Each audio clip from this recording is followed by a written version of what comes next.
when you finish on the second place last year on the CCC, is this your favorite race or is some other race you prefer more? Just because of the finish position. I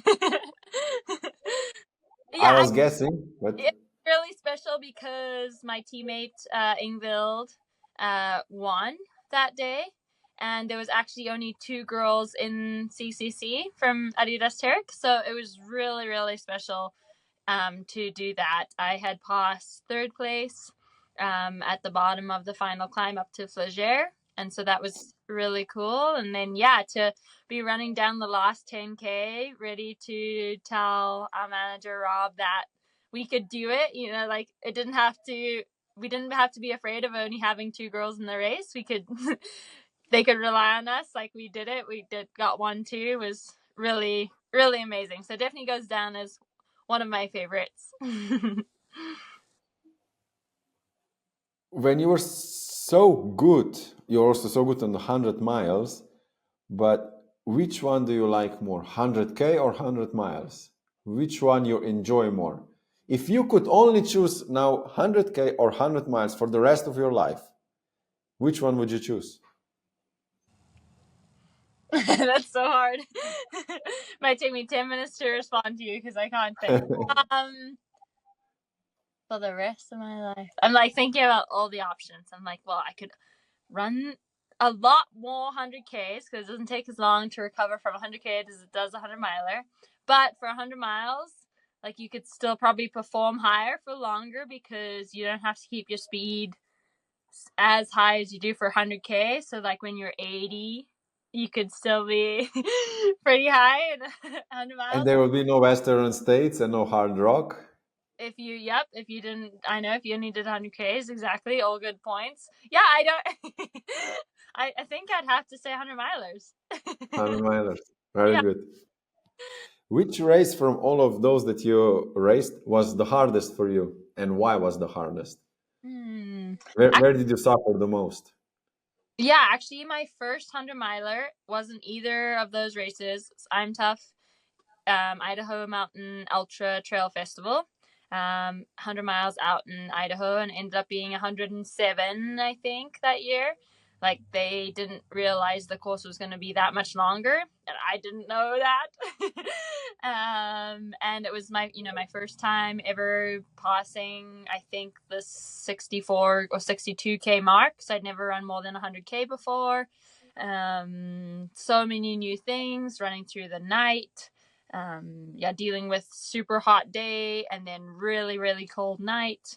The first time I'd ever have paces, and trying to, figure out those little things that come with that, like we talked about earlier. That was definitely my toughest race. If you could give me a tip, my longest race up till now was 66 kilometers.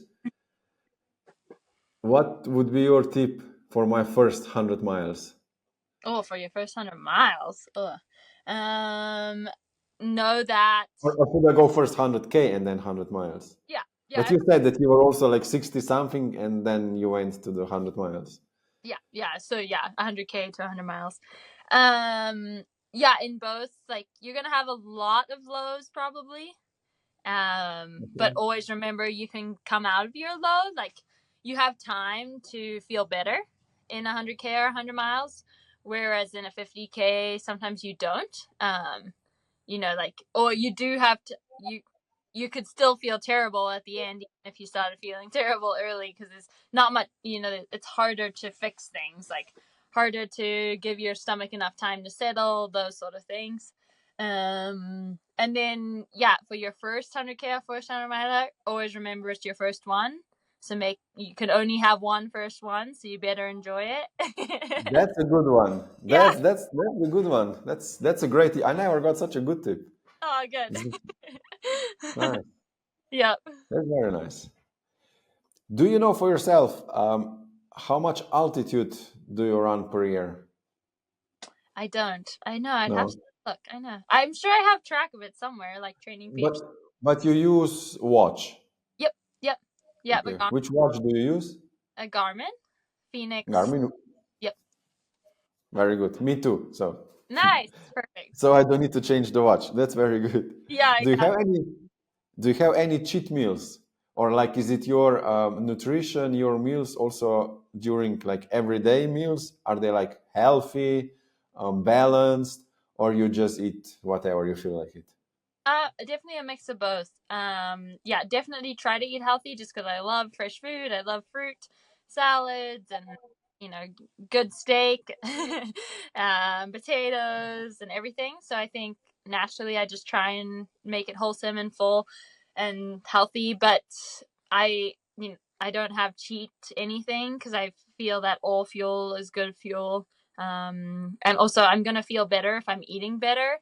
My runs are going to feel better. But making sure I get enough has been probably my biggest challenge, is like making sure I eat enough. I've noticed that the more I can eat, the better I feel before, during, and after trainings, which has been fun. But sometimes it does mean eating that, chocolate bar I have stashed in my fridge while I go and run to the grocery store to get real food, just to make sure I can get some more calories in. Yeah, very nice. How does your carb loading before, let's say, UTMB looks like? I actually don't try to like carb load. I try to keep my meals, because I am eating wholesome food anyways, and then trying to, get enough calories all year, not just during the racing season or on race week. I try not to change things. So I want to give my stomach the best chance for race day. And so the less I change, I feel like the better my body feels and the better my stomach does.